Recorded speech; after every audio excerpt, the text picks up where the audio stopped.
एक बार एक राजा भेष बदलकर रात में नगर का भ्रमण कर रहा था।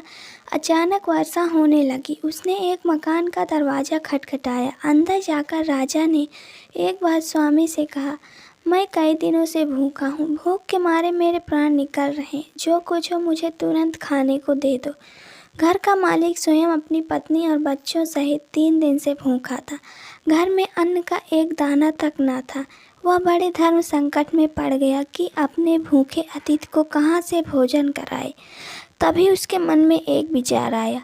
वह घर से बाहर निकला और सामने एक दुकान से 2 मुट्ठी चावल चुरा लाया। पत्नी ने उन्हें पकाकर अतिथि को खिला दिया। एक दिन दुकानदार ने राजा से पड़ोसी की शिकायत की। कहा कि उसके पड़ोसी ने दुकान से चावल चुराए हैं। राजा ने तत्काल उस आदमी को बुलाया। चावलों की चोरी के बारे में पूछा। उस व्यक्ति ने अपना अपराध स्वीकार करते हुए बीती रात की पूरी घटना सुना दी और हाथ जोड़कर कहा, महाराज, मेरा परिवार स्वयं 3 दिन से भूखा था। मैंने अपने लिए चोरी नहीं की और ना ही कभी करता, चाहे प्राण निकल जाते। परंतु आधी रात में घर आए अतिथि को भूखा नहीं देख सकता था, इसलिए मुझे यह अपराध करना पड़ा। राजा को यह सुनकर बहुत दुख हुआ। उसने उस भूखे व्यक्ति को बताया, वह अतिथि और कोई नहीं बल्कि मैं स्वयं था।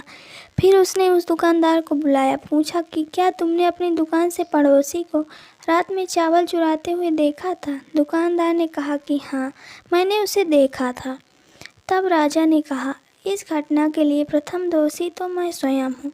दूसरा दोषी यह दुकानदार है जिसने रात में पड़ोसी को चावल चुराते देख लिया, परंतु 3 दिन तक पड़ोसी को परिवार सहित भूखा रहते नहीं देखा।